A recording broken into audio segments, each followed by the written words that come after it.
What's better, a turbo V6 or a naturally aspirated V8? We'll find out with today's comparison. I'll include a link to the Kengar Ford and American Fork and the Doug Smith Dodge and American Forks websites in the description down below. They're providing us with both these vehicles. Let's get into it.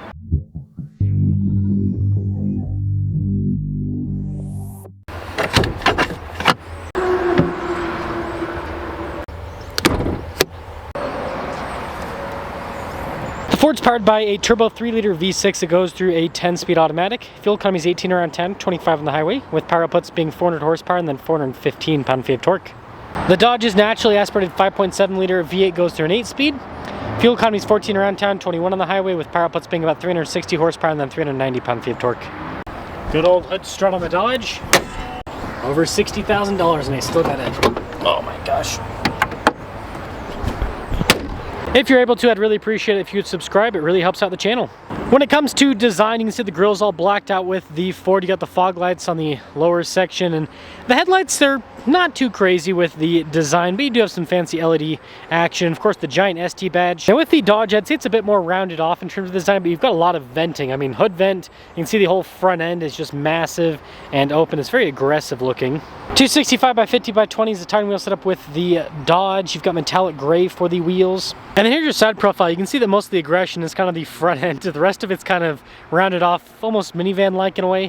275 by 45 by 21 is the tire wheel setup with the Ford. You also have a gray finish on the wheels. There's no good place for me to get a full side profile with how tight the slot is, but you guys can see lots of body lines crisscrossing. The Ford's actually kind of boxier, especially the back end. Now, the third row on the Dodge folds down flat, and it's actually pretty darn usable when it comes to a third row in this segment. You've got good space. You could fit adults back there, and there is more space behind the third row. The packaging on this Durango has aged very well. The Dodge is all manual with the third row, but the Ford, it's got some fancy power controls.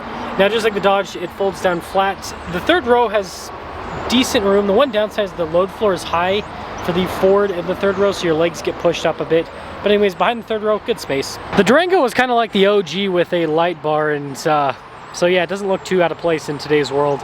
The Ford doesn't have like a full-on light bar, but it's kind of going towards that with the design. Good legroom in the back of the Durango. You can see we've got a storage net there.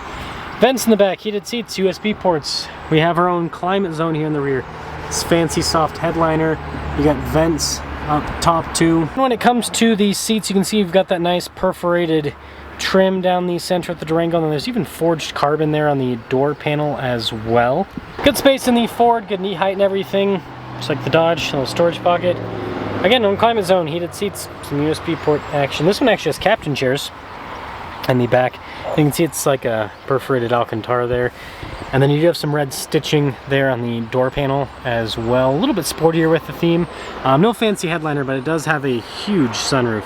Blind spot monitoring with the mirrors in the Dodge. We've got memory seats. You've got more of that red stitching, forged carbon, all of it. Dodge logo there on the seat. You can see it's got nice trim, power adjustable with lumbar support too. Trailer brake controls down below, but let's start up the Dodge. Pretty cool gauge cluster. It's like a mix of analog and digital. You don't really see that all that much nowadays. And this does have quite a bit of modern stuff, even though it's kind of an older vehicle. You've got adaptive cruise control, for example. There's paddles on the back, radio controls in the back of the steering wheel. Now, one downside, it only has a backup camera. There's no 360, but you do have heated and ventilated seats, heated steering wheel. With this, the infotainment system's pretty easy to use. And you get a bunch of physical controls for everything below, including for your drive modes to go through that. Phone charging pad, more forged carbon in this one. And this actually has an all-wheel drive low. I mean, this is a tow rig. This can tow over 7,000 pounds. Ford's like 5,000 if I remember right.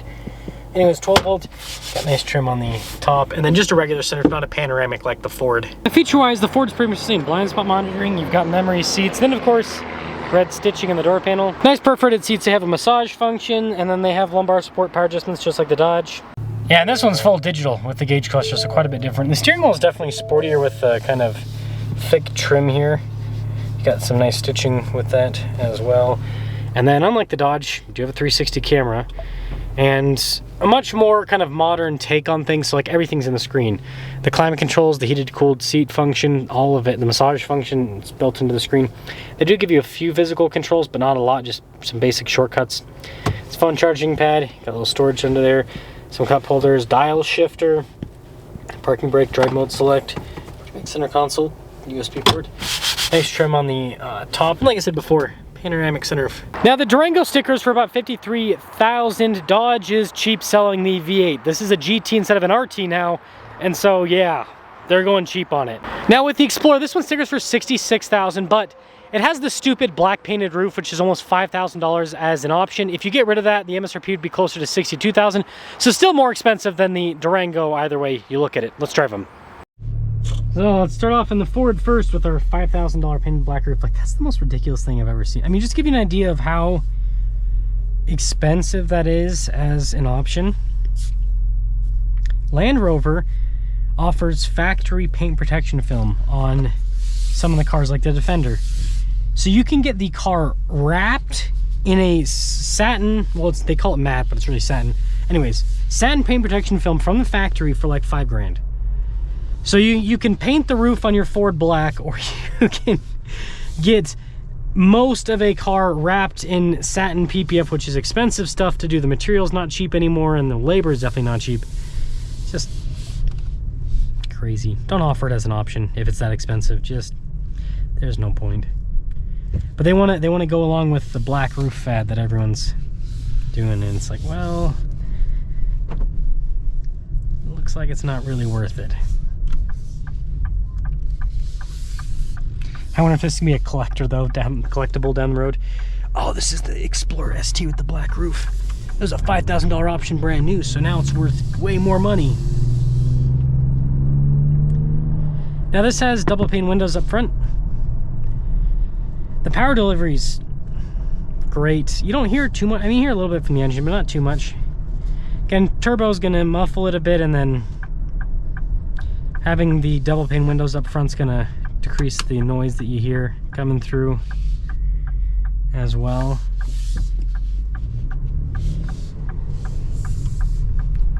And when it comes to the acceleration, oh buddy, yeah, it's got power. It's got plenty of power.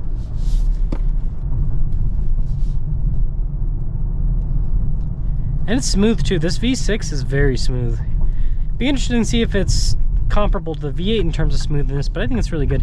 Now, top end wise, you know, of course it's got 400 horsepower, but at higher RPMs, it does kind of taper off a little bit, and that's just all V6s, so you do feel that. So this engine's almost kind of, just like most V6s, better driven at, you know, 50 to 75% throttle rather than 100%. And you can go 100%. That's fine, but man, this handles well too. So the Explorer, it's very sporty. The ST especially. It feels like it really, like, you know, sport utility vehicle. This definitely puts the sport in sport utility vehicle. It's actually quite impressive how well this thing handles, especially considering the fact that it's a 3-row family hauler. So yeah, just a quick little scoot in the ST, but let's go see how this compares to the Durango with the V8. Durango GT with the V8. It's crazy because, I mean, when I did this comparison, V8 Durango versus Turbo V6 Explorer the other year, the pricing was pretty much the same.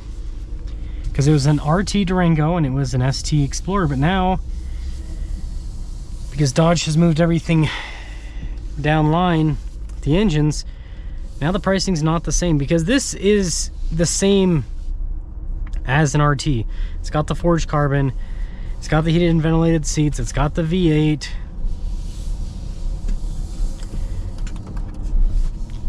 But yeah, now it's starts at $42,000, and then after options, like the cheapest one I've seen so far at a dealership was I'm gonna post a review on that, $48,000. It's the cheapest I've seen so far. Because dealerships are always gonna add at least an option or two. You're not gonna see a true base model pretty much ever.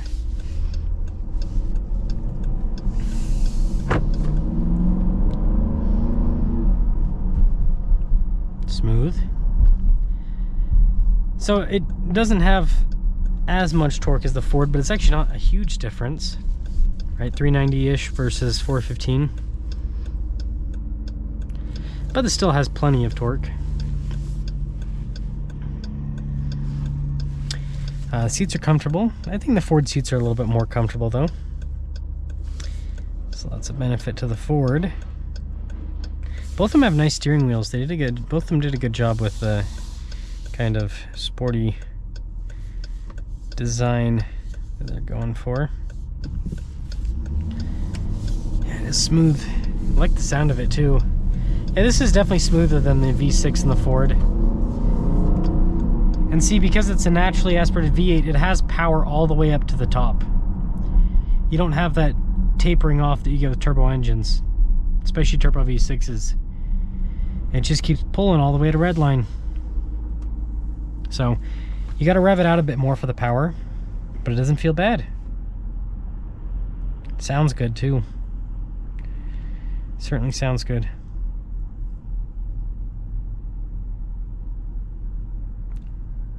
So yeah, she handles decently well, it seems.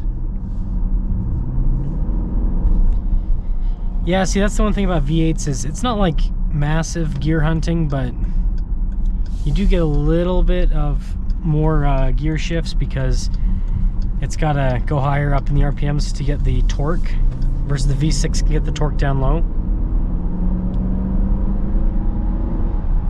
But yeah, this has double pane windows up front just like the Ford. I mean, feature-wise, they're pretty much neck and neck.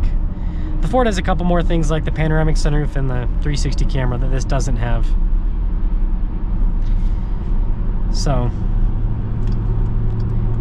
let me know which one you'd pick. Obviously the Durango, you know, is coming in at a better value now, but it is an older car and you do feel it to an extent. But I think a lot of people getting the V8 and the features this has, they're not going to care that it's older. So let me know which one you'd pick.